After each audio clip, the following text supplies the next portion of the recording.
நமஸ்காரம்.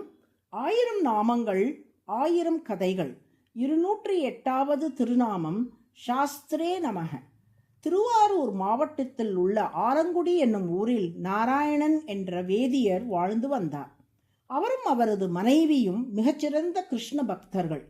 தம் இல்லத்தில் உள்ள கோபாலகிருஷ்ண மூர்த்திக்கு தினமும் பக்தியோடு பூஜை செய்து வந்தார் நாராயணன்.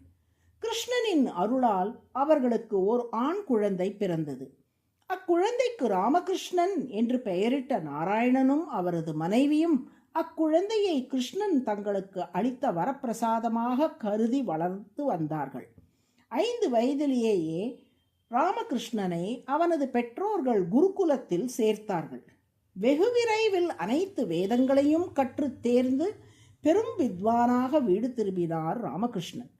தங்கள் மகனுக்கு திருமணம் செய்து வைக்க எண்ணிய நாராயணனும் அவரது மனைவியும் ராமகிருஷ்ணனுக்கு ஏற்ற பெண்ணை தேடத் தொடங்கினார்கள். ஆனால் ராமகிருஷ்ணனுக்கோ இல்லற வாழ்க்கையில் நாட்டமில்லை. இறைவனை தியானிப்பதிலேயே நாட்டம் கொண்ட அவர் சம்சார பந்தத்திலிருந்து விடுபடும் வழிகாட்ட ஆன்மீக குரு கிடைக்க மாட்டாரா என ஏங்கிக் கொண்டிருந்தார். ஒரு நாள் ராமகிருஷ்ணனின் கனவில் பாலகிருஷ்ணானந்தர் என்னும் துறவி தோன்றி அவருக்கு நரசிம்ம மந்திரத்தையும் பாகவத புராணத்தையும் உபதேசம் செய்தார். கனவில் பெற்ற உபதேசம் அவரது நினைவில் நன்கு பதிந்து விட்டமையால் அடுத்த நாள் காலை முதல் அன்றாடம் நரசிம்ம மந்திர ஜபமும் பாகவத புராண பாராயணமும் செய்யத் தொடங்கினார் ராமகிருஷ்ணன். தன்னை சம்சார சுழலில் இருந்து காத்தருளும்படி நரசிம்மரிடம் மனமுருகி பிரார்த்தனை செய்தார். இந்நிலையில் ராமகிருஷ்ணனுக்கு மீண்டும் ஒரு கனவு வந்தது. காட்டில் நடந்து சென்று கொண்டிருந்த ராமகிருஷ்ணனை சில கொள்ளையர்கள் பிடித்து ஒரு மரத்தில் கட்ட பார்க்கிறார்கள். அப்போது நரசிம்மர் அங்கே வந்து சிங்கம் போல் கர்ஜனை செய்ய அந்த ஒலியை கேட்டு அந்த கொள்ளையர்கள் அனைவரும் பயந்தோடி விடுகிறார்கள். இக்காட்சியை கனவில் கண்ட ராமகிருஷ்ணனுக்கு நரசிம்மரின் அந்த கம்பீரமான கர்ஜனை தன்னை எப்போதும் காக்கும் என்ற நம்பிக்கை உண்டானது.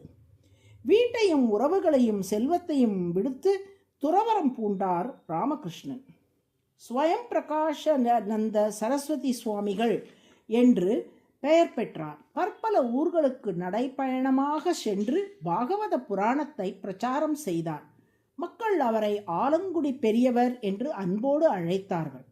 ஒரு முறை காவிரி நதியில் ஆலங்குடி பெரியவர் நீராட சென்றபோது ஆற்றில் இருந்த முதலை அவரது காலை கவ்வியது. அப்போது ஹரி ஹரி என்று தனது இஷ்ட தெய்வமான நரசிம்மரை அழைத்தார். வானில் சிங்கத்தின் கர்ஜனை ஒன்று கேட்டது. அதை கேட்டு அஞ்சிய முதலை அவரது காலை விட்டு அகன்று சென்றது. முதலை கவ்வியதால் அவரது காலில் பெரும் காயம் ஏற்பட்டிருந்தது. ஆனால் அந்த காயமும் நரசிம்மரின் அருளால் விரைவில் குணமானது. ஒருமுறை ஒரு கிராமத்தில் பாகவத புராண சொற்பொழிவு நிகழ்த்தி கொண்டிருந்தார் ஆலங்குடி பெரியவர். அப்பொழுது அவ்விடத்திற்கு ஒரு பாம்பு வந்தது. அதை கண்டு அங்கிருந்த பக்தர்கள் அஞ்சினார்கள். ஆனால் ஆலங்குடி பெரியவரோ, நம் அனைவருக்குள்ளும் உள்ள நரசிம்மன் தான் அந்த பாம்புக்குள்ளும் இருக்கிறான், யாரும் அஞ்ச வேண்டாம் என்று சொல்லி நரசிம்ம மந்திரத்தை ஜபம் செய்தார். அந்த பாம்பு யாரையும் தீண்டாமல் வந்த வழியே சென்று விட்டது. ஒரு நரசிம்ம ஜெயந்தி நன்னாளில் திருவாரூர் மாவட்டம் முடிகொண்டான் கிராமத்தில் பிரகல்லாத சரித்திரம் பற்றி சொற்பொழிவு ஆற்றி முடித்தார் ஆலங்குடி பெரியவர். அந்த சொற்பொழிவு முடிந்தவுடன் தனது பூத உடலை நீத்தார். ஆலங்குடி பெரியவர் வரலாற்றில் நாம் கண்டது போல் அடியவர்களுக்கு வரும் துன்பங்களை எல்லாம் நரசிம்மர் தனது கர்ஜனையால் சிதைத்து விடுவதால் நரசிம்ம பெருமாள் சாஸ்தா என்று அழைக்கப்படுகிறார்.